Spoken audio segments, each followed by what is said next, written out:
अपनी पहली फिल्म तुम बिन से अच्छी खासी पॉपुलैरिटी हासिल करने वाले राकेश बापट की लाइफ में एक ऐसा वक्त आया जब वो एक्टिंग छोड़ने की तैयारी करने लगे थे। राकेश बापट इतने अच्छे आर्टिस्ट हैं कि उन्होंने 9th क्लास में ही पेंटिंग में नेशनल अवार्ड जीत लिया था। राकेश बापट लेट अरुण जेटली के दामाद रह चुके हैं। आइए जानते हैं राकेश बापट की लाइफ के कुछ अनछुए पहलुओं के बारे में और एक नज़र डालते हैं राकेश की लाइफ स्टोरी पर।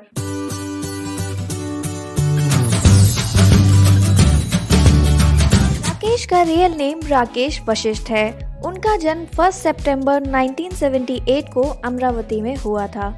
राकेश के फादर का नाम मेजर पद्माकर बापट था, जिनकी पिछले साल ही डेथ हो गई। राकेश को बचपन से ही पेंटिंग का शौक रहा है। जब वो सिर्फ 9th क्लास में थे तभी उन्होंने पेंटिंग में नेशनल अवार्ड जीत लिया था। राकेश को पेंटिंग के साथ साथ स्कल्पटिंग का भी शौक है। वो हर साल गणेश फेस्टिवल पर अपने हाथ से गणेश भगवान की इको फ्रेंडली मूर्ति बनाते हैं। राकेश ने अपने करियर की शुरुआत मॉडलिंग से की। उन्होंने कई पॉपुलर एंडोर्समेंट्स के लिए मॉडलिंग की है। राकेश ने 1999 में मिस्टर इंडिया कॉन्टेस्ट में पार्ट लिया था, जिसमें वो फर्स्ट रनर अप रहे थे। राकेश मिस्टर पुणे का टाइटल भी जीत चुके हैं और मिस्टर इंटरनेशनल में भी फर्स्ट रनर अप रह चुके हैं। राकेश ने कई कमर्शियल्स भी किए। उनमें से एक कमर्शियल की वजह से उन्हें मिली उनकी पहली फिल्म तुम बिन। दरअसल राकेश का एक एड केबीसी के दौरान टेलीकास्ट होता था। उसी एड में तुम बिन के डायरेक्टर अनुभव सिन्हा ने राकेश को देखकर तुम बिन में कास्ट किया था। राकेश को उनकी पहली फिल्म जितनी आसानी से मिल गई, उतनी ही कठिनाई उन्हें इस फिल्म के बाद अपनी जगह बॉलीवुड में बनाए रखने में हुई। तुम बिन के बाद राकेश को फिल्में तो बहुत मिली, पर उनकी कोई भी फिल्म हिट नहीं हुई। तुम बिन के बाद 2002 में राकेश ने काम किया फिल्म दिल विल प्यार व्यार में, जिसमें उन्होंने मेंटली इल गौरव का किरदार निभाया। 2003 में राकेश नजर आए तुमसे मिलके रॉन्ग नंबर फिल्म में। ये एक सस्पेंस थ्रिलर फिल्म थी। 2004 में राकेश ने काम किया फिल्म कौन है जो सपनों में आया में। राकेश की कोई भी फिल्म हिट तो नहीं हो रही थी, पर उनकी बेहतरीन एक्टिंग की वजह से उन्हें फिल्में लगातार मिलती रही। 2005 में राकेश की 2 फिल्में रिलीज हुई।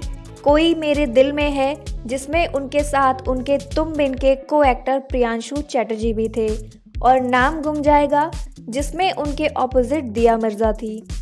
पर ये दोनों फिल्में भी बॉक्स ऑफिस पर फ्लॉप साबित हुई। राकेश की गिनती अब फ्लॉप एक्टर्स में होने लगी। यही वो वक्त था जब राकेश ने डिसाइड कर लिया कि वो अब एक्टिंग छोड़ देंगे। जैसे ही उन्होंने ये डिसाइड किया कि वो अब मूवीज नहीं करेंगे, तभी उन्हें टेलीविजन से डेली सोप्स के ऑफर आने लगे। काफ़ी सोच विचार के बाद राकेश ने डिसाइड किया कि वो एक बार डेली सोप्स में भी अपनी किस्मत आजमा कर देखेंगे। और फिर उन्होंने टीवी पर डेब्यू किया जी टीवी के सीरियल 7 फेरे से। ये सीरियल 2005 से 2008 तक चला और इंडियन टेली अवार्ड्स में best actor in negative role के लिए राकेश को नॉमिनेट भी किया गया। डेली सोप के साथ साथ राकेश ने मूवीज करना भी कंटिन्यू रखा। 2006 में उनकी 2 फिल्में रिलीज हुई, जिनमें से एक फिल्म थी जय संतोषी माँ, जिसमें नुसरत भरूचा भी लीड रोल में थी, और दूसरी फिल्म थी जादू सा चल गया।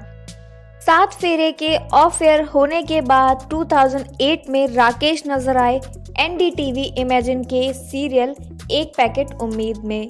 इस सीरियल को बेस्ट वीकली प्रोग्राम टाइटल के लिए इंडियन टेली अवार्ड भी दिया गया था। 2010 में राकेश ने काम किया सोनी चैनल के एक सीरियल 7 में। इस सीरियल को यश चोपड़ा ने प्रोड्यूस किया था। इस सीरियल को 3 टेली अवार्ड्स और 1 आईटी अवार्ड भी दिया गया था। 2010 से 2012 तक राकेश ने स्टार प्लस के शो मर्यादा में काम किया। इस सीरियल ने काफ़ी पॉपुलैरिटी हासिल की। इंडियन टेलीविजन का ये पहला ऐसा शो था जो होमोसेक्सुअल स्टोरी लाइन पर बना था। इस सीरियल के दौरान राकेश अपनी पर्सनल लाइफ को लेकर भी चर्चा में रहे। मीडिया में ऐसी खबरें आने लगी कि उनकी को स्टार रिद्धि डोगरा के साथ अफेयर चल रहा है। कुछ समय बाद इन दोनों के अफेयर की खबरें सच साबित हो ही गईं जब 2011 में इन दोनों ने धूमधाम से शादी कर ली। रिद्धि डोगरा लेट पॉलिटिशियन अरुण जेटली की भतीजी हैं। इस नाते राकेश बन गए लेट अरुण जेटली के दामाद। 2011 में राकेश ने गौतम रोड़े को रिप्लेस करके जी टीवी के सीरियल सिंपली सपने में काम किया। राकेश ने 6 साल बाद फिल्मों में फिर से कमबैक किया। 2012 में उनकी 2 फिल्में रिलीज हुई। उनमें से एक फिल्म थी हीरोइन और दूसरी थी मराठी फिल्म आईना का बायना। 2013 में राकेश नजर आए अपनी वाइफ रिद्धि डोगरा के साथ dance reality show Nach Baliye में। दर्शकों को रियल राकेश को देखने का मौका पहली बार मिला क्योंकि राकेश का ये पहला रियलिटी शो था। इसी साल राकेश ने एक फिल्म में भी काम किया। ये फिल्म थी गिप्पी और इसे प्रोड्यूस किया था करण जौहर ने। 2014 में राकेश ने करण सिंह ग्रोवर को रिप्लेस करके सीरियल कबूल है में काम किया और 2015 से 2016 में उन्होंने 3 मराठी फिल्में की, सिटीजन, वृंदावन और सर्वमंगल सावधान। 2016 में ही राकेश ने करण वी ग्रोवर को रिप्लेस करके सीरियल बहू हमारी रजनीकांत में काम किया। इसके बाद 2018 से 2019 तक उन्होंने 4 और मराठी फिल्मों में काम किया, सविता दामोदर, प्रांजपे, व्हाट्सएप लव, मुंबई आपली आहे और फॉरएवर। 2018 में राकेश सीरियल तू आशिकी में भी नजर आए। 2019 में राकेश एक बार फिर अपनी पर्सनल लाइफ को लेकर चर्चा में आए जब राकेश और रिद्धि ने म्यूचुअल कंसेंट से डिवोर्स ले लिया। इन दोनों के डिवोर्स की खबरों ने सभी को शॉक में डाल दिया क्योंकि राकेश रियल लाइफ में बहुत ही सुलझे हुए इंसान हैं। इन दोनों के डिवोर्स का एग्जैक्ट रीज़न तो कभी सामने नहीं आया, पर इनसे जब भी पूछा गया तब इन्होंने यही कहा कि ये दोनों एक दूसरे से अब भी प्यार करते हैं, बस हस्बैंड वाइफ के रिश्ते में रहना इन दोनों के लिए अब इम्पॉसिबल हो गया था।